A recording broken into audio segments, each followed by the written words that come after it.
Some people will never be enough after I proposed with a 1-carat ring instead of 2.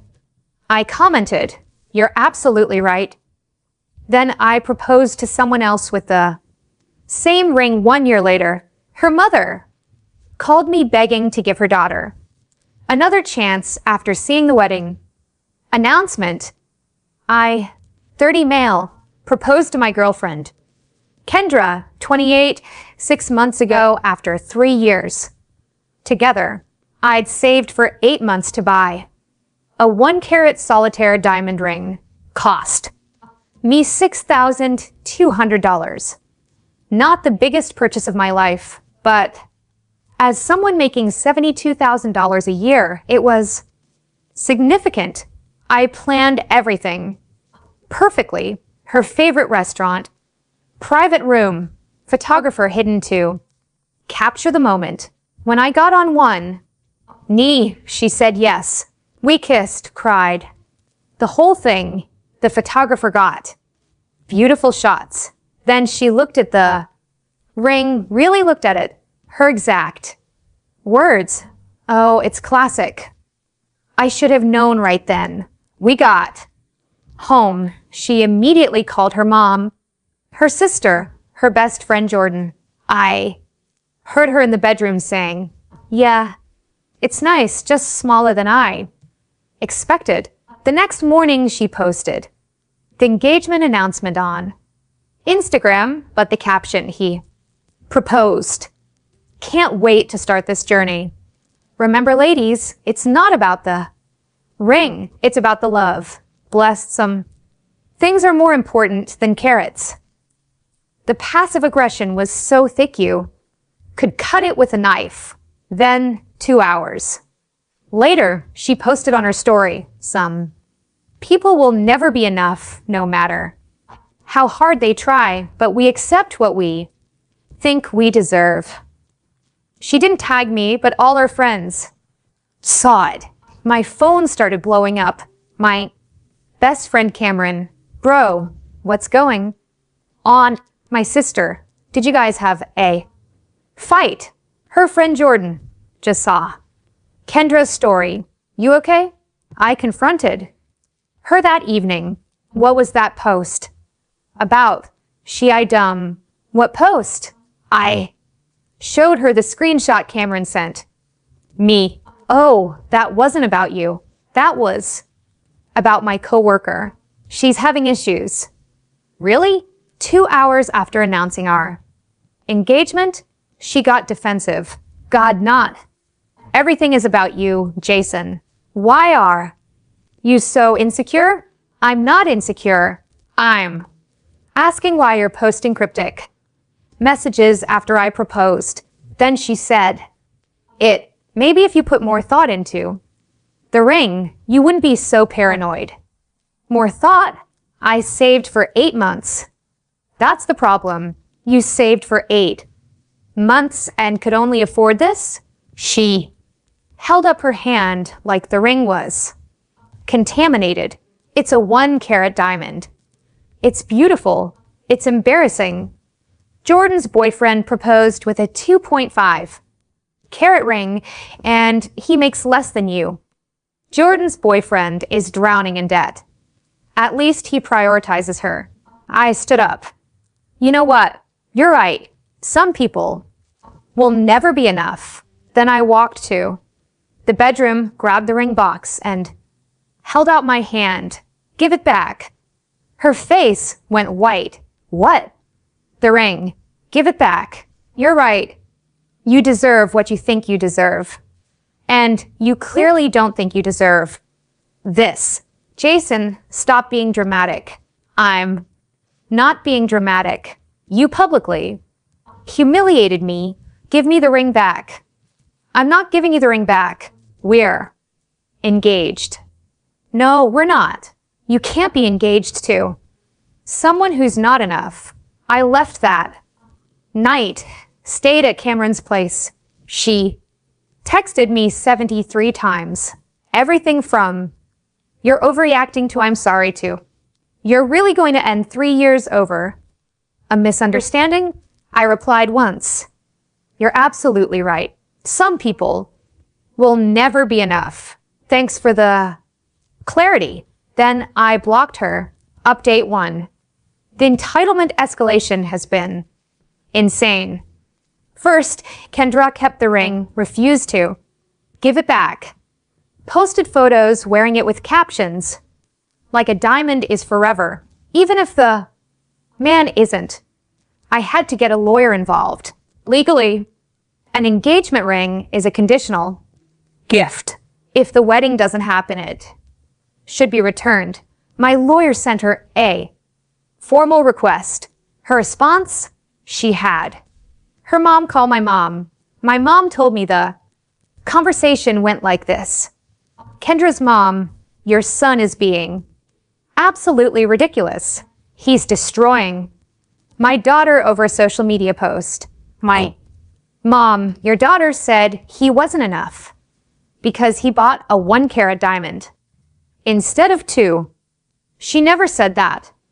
It's literally on Instagram. That was taken out of context. Besides, shouldn't a man want to give his fiancée the best? The best he could afford was $6,200. That's not nothing. Well, maybe he should have saved longer. My husband gave me 3 carats. How nice for you.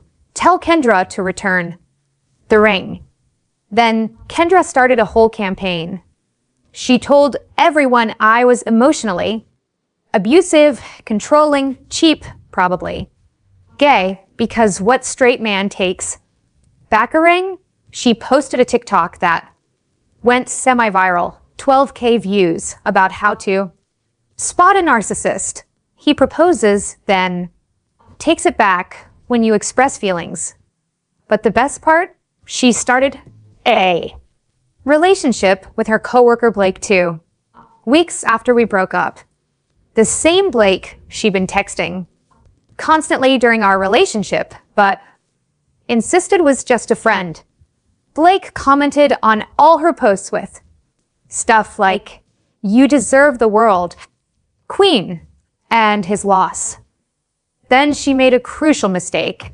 She posted a photo of her and Blake at a jewelry store with a caption, "When he takes you shopping for the ring you actually deserve." Cha-ching. Upgrade. Complete. One problem. She was still wearing my ring in the photo. Cameron's girlfriend, who works at that jewelry store, texted me, "LMAO, your ex just came in with some guy. They looked at 15K rings for an hour, then left without buying anything. The guy looked sick when he saw the prices.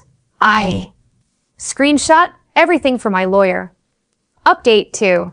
Kendra finally returned the ring after my lawyer threatened legal action, but not before 1, having it professionally cleaned, aka trying to damage it.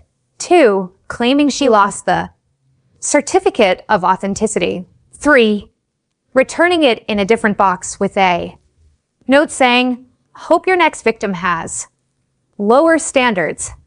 The ring was fine. The certificate was in my safe. She never had it. I had it. Professionally inspected. Perfect condition. Meanwhile, her relationship with Blake crashed and burned when she found out he was still living with his ex, $45 in debt from crypto, had been dating 3 other women. She tried to crawl back, sent me this long email about how she realized what she lost and how maybe the ring size doesn't matter. I didn't respond, but here's where it gets good. I met someone new, Luna. She's a pediatric nurse, loves hiking, has a golden retriever named Taco, and doesn't even have Instagram. We met at Cameron's birthday party. First thing she said to me, "You're the guy whose ex made that TikTok about the ring, right?" Unfortunately, that was insane. My ex proposed with a ring pop, and I still said yes. The marriage sucked, but the proposal was sweet. We laughed, started talking, been together ever since. 8 months in, I knew she was the one. She didn't care about expensive dinners, never asked for designer anything, and once said, I don't understand spending thousands on a ring when that could be a house down payment. So I proposed with the same ring. I told her the whole story first. Her response, so it's like a pre-owned ring with character, even better, more sustainable. She said yes immediately, posted one photo on Facebook. She has like 200 friends, mostly family, with the caption, said yes to my best friend. Can't wait for our adventure. That was it. No hashtags, no ring. Close-ups, no humble brags, but someone screenshotted it and sent it to Kendra. Update 3. Kendra lost her mind. It started with her posting a series of Instagram stories. When you realize you were the practice round, imagine being so cheap you recycle engagement rings. Some really think they did something. Then she made a whole TikTok series called Red Flags I Ignored, where she talked about our relationship, except she rewrote history completely. Claims I was financially controlling. I paid for 70% of our dates. Says I isolated her from friends.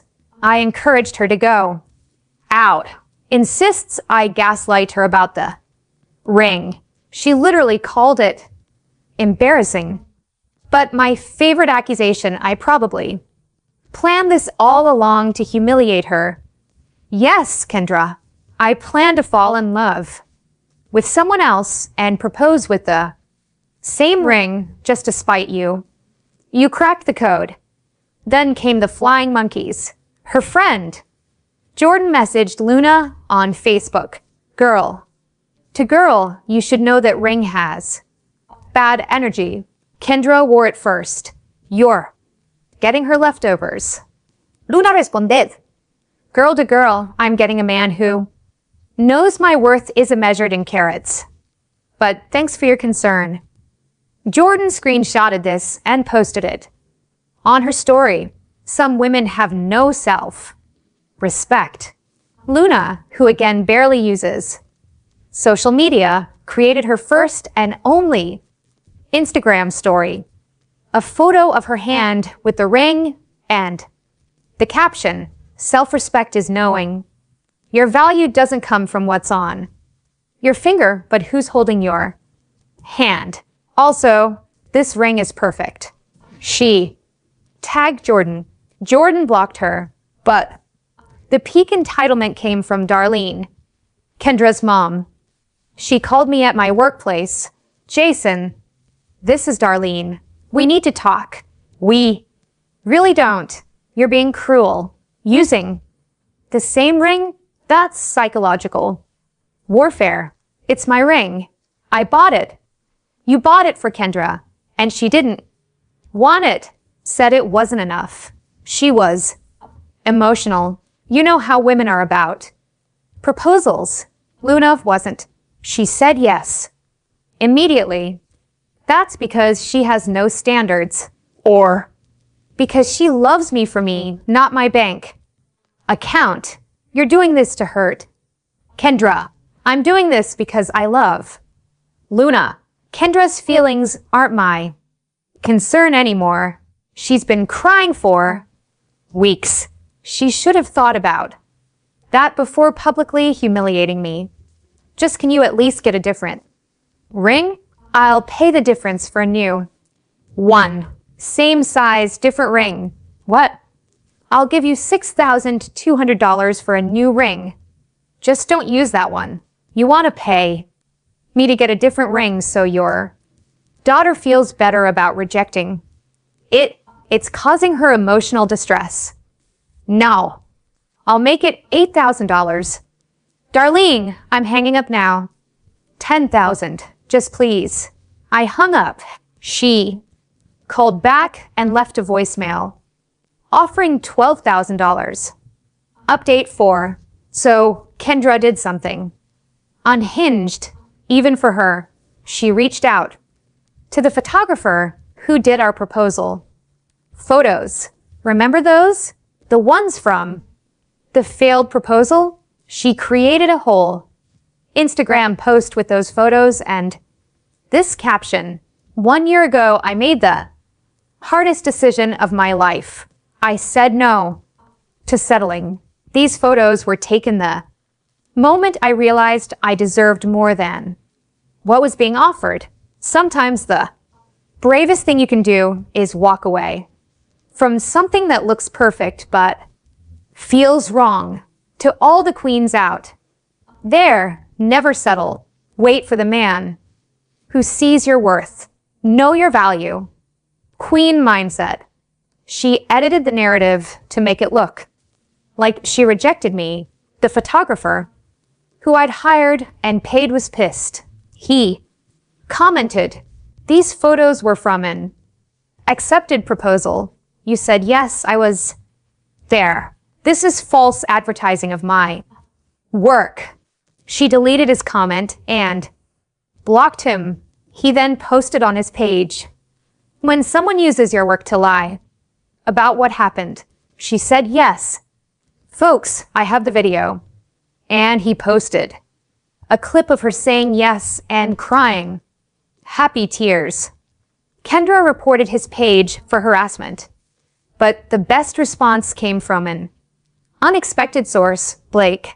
Yeah, the guy she dated after me. He commented on her post.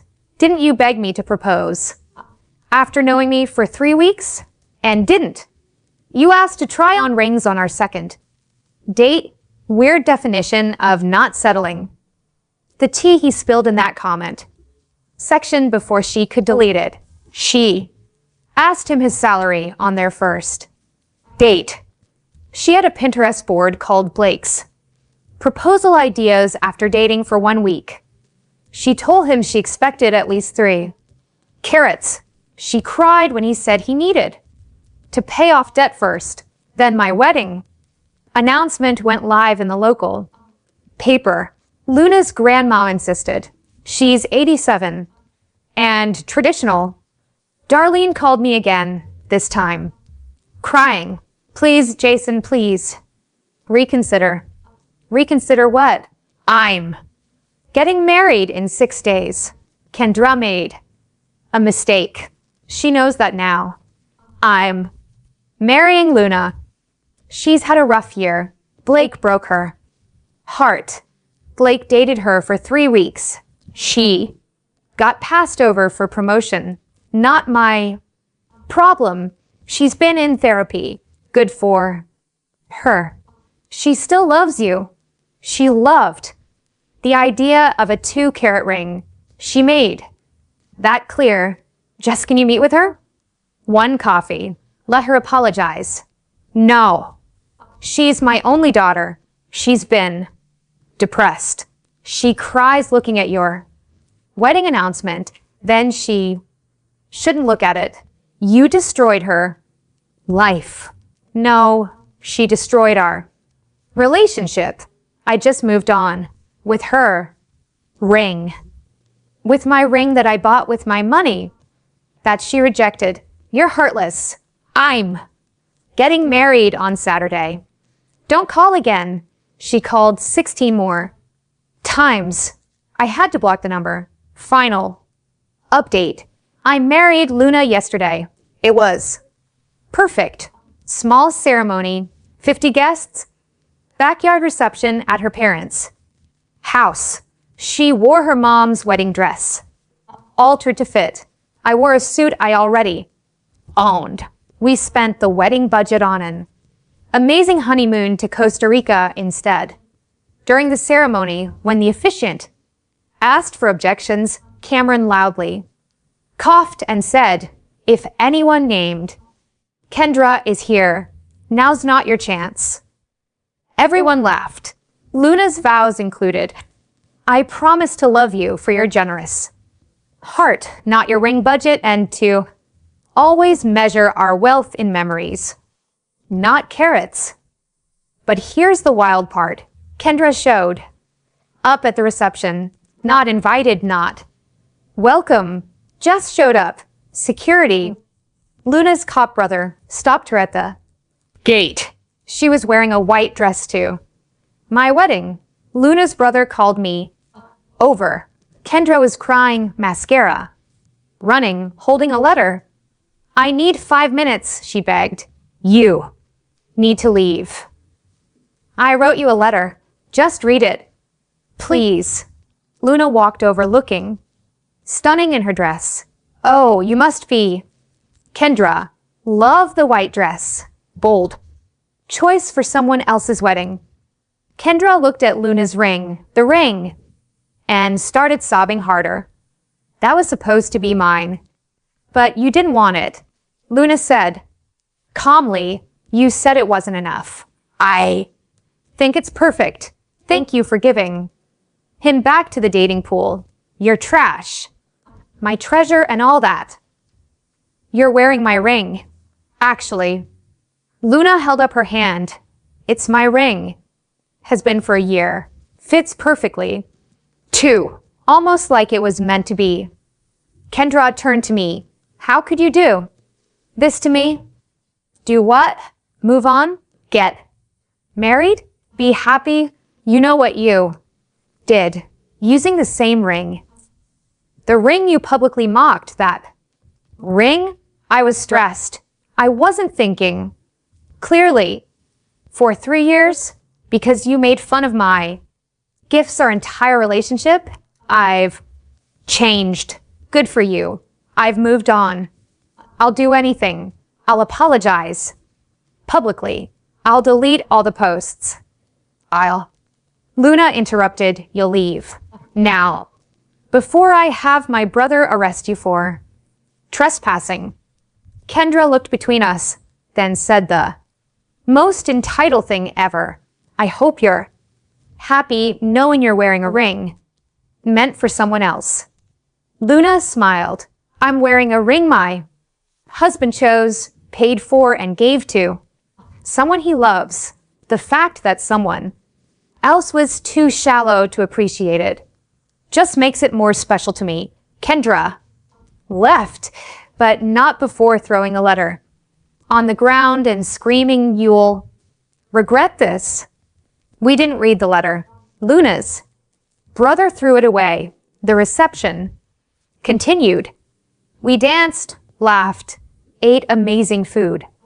Karen gave a speech about how sometimes you have to go through coal to find your diamond, and Jason found his after, returning one to the jewelry store of life. Today, we're at the airport heading to Costa Rica. Luna's wearing the ring, reading a book, occasionally showing me funny memes. Last night, Kendra posted on Instagram, the universe removes people from your life to protect you. Thankful for the bullets I've dodged. Jordan commented, he was never worthy of you, queen. Her mom commented, my beautiful daughter deserves the world. Blake commented, this is why I'm glad we ended things. The photographer commented, still false. Advertising to use my photos.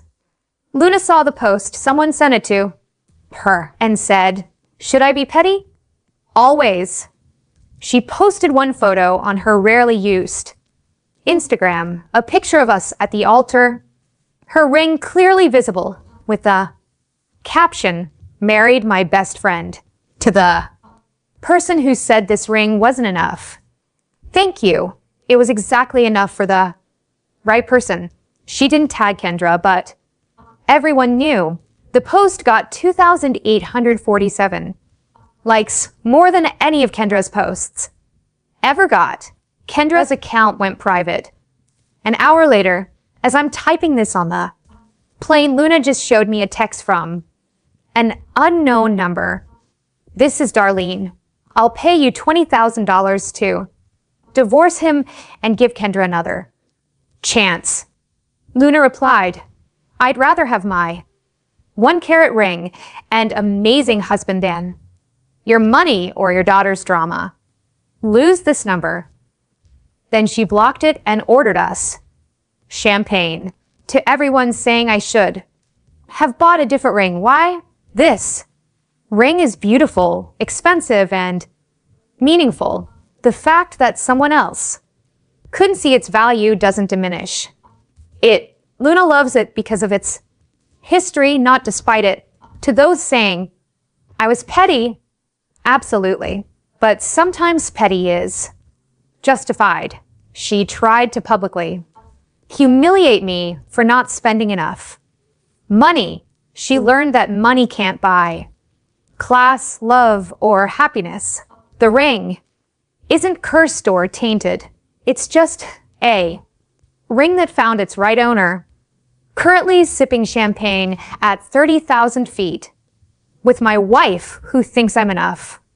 Exactly as I am. Living my best life. Edit.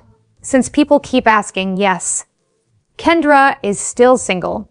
No, Blake never proposed to anyone. Yes, Jordan is still with her boyfriend, but still not engaged despite the 2.5 carat ring. Edit. 2. The photographer reached out to say Kendra tried to hire him for a self-love photo shoot where she wanted to recreate proposal photos, but with herself. He declined. He also said he's using her as an example in his contract about misrepresentation of services. Edit. 3. Luna says hi and wants everyone to know the ring sparkles extra bright in the Costa Rican sun. She also wants to add that she's gotten more compliments on this ring than her friend with a 3-carat ring because taste matters more than size. Her words, not mine.